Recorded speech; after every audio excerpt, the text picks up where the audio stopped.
Candid top অর্ডারের 2টা wicket, এরপর হাসারাঙ্গা যখন ম্যাচটা বের করে নিয়ে আসছিল সেই হাসারাঙ্গাকে সাজঘরে ফিরিয়েছেন সাকিব আল হাসান। আজকে তার প্রাইম বোলিংয়ে দেখা গেছেন। যদি ওই হাসারাঙ্গার ওভারটাই যদি একটু এদিক সেদিক না হতো তাহলে হয়তো প্লেয়ার অফ দ্য ম্যাচের যেই ট্রফিটা সেটাও সাকিব আল হাসানের হাতেই উঠতো। তবে সেটা উঠেনি তো কী হয়েছে? সাকিব যে কিংবদন্তি সেটা কি কেউ অস্বীকার করতে পারবে না। বাংলাদেশে তো বটেই, বিশ্ব দরবারেও সাকিবের কিংবদন্তি সুলভ যেই তকমাটা সেটা কোনো অংশেই কম না। একটু আগেই কথা বলে গেছেন শ্রীলঙ্কান 2জন তরুণ ক্রিকেটার ওয়াল্লা লেগে, এবং তার সঙ্গে কথা বলেছেন আরও একজন তরুণ ক্রিকেটার যিনি এখন কি না একটু পরিচিত হচ্ছেন জর্জ আর্চারের নামে। যখন তিনি হেলমেট পরেন তখন তিনি পরিচিত হচ্ছেন ক্রিস গেইলের নামে, উইকি নামে বেশ পরিচিত তিনি। দুজনেই একটা কথাই বলেছেন সাকিবকে নিয়ে। ওয়ালা লেগে তো বলেছেন সাকিবের ভিডিও দেখে দেখে তিনি বড় হয়েছেন, সাকিবের ভিডিও সার্চ করে দেখে দেখে তিনি বোলিংটা ইমপ্রুভ করেছেন। অন্যদিকে পাশাপাশি বলেছেন সেই সাকিবের সঙ্গে এখন তিনি ড্রেসিং রুম শেয়ার করছেন, সাকিবের অভিজ্ঞতাটা তিনি কাজে লাগানোর চেষ্টা করছেন, সাকিবের থেকে শেখার চেষ্টা করছেন। এটা তিনি প্রিভিলেজ মনে করছেন। 5+ স্টার রেটিং প্রাপ্ত দেশের সর্বোচ্চ বিদ্যুৎ সাশ্রয়ী ওয়ালটন এসি স্মার্ট কমফোর্ট এখন নেক্সট লেভেলে। পাশাপাশি এও বলছেন যে জাফনা কিংসে সাকিবের মতো ক্রিকেটার খেলছেন, এটা জাফনার জন্য বড় একটা প্রিভিলেজ হবেই না কেন? আপনি জানেন সাকিব 20 বছর ধরে খেলে আসছেন এই টি-20টা। দুনিয়ার 1-2টা লিগ ছাড়া, হাতে গোনা 2-1টা লিগ ছাড়া দুনিয়ার সব লিগেই, এমনকি নেপাল লিগেও সাকিবের মতো একজন ক্রিকেটার পাবে। অলরেডি আপনারা দেখতেই পাচ্ছেন কীরকম প্রচারণা করছেন সাকিবকে নিয়ে।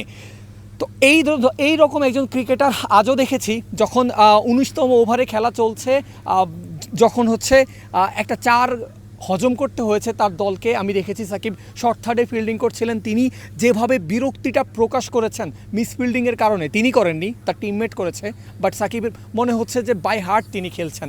তিনি বারবারই একটা কথা বলেছেন, খেলাটা তিনি এখনও এনজয় করছেন বলেই খেলছেন, আর এনজয় করছেন বলেই এখনও এই 39 বছর বয়সে এসেও তিনি নিজের সেরাটা দিতে পারছেন মাঠে।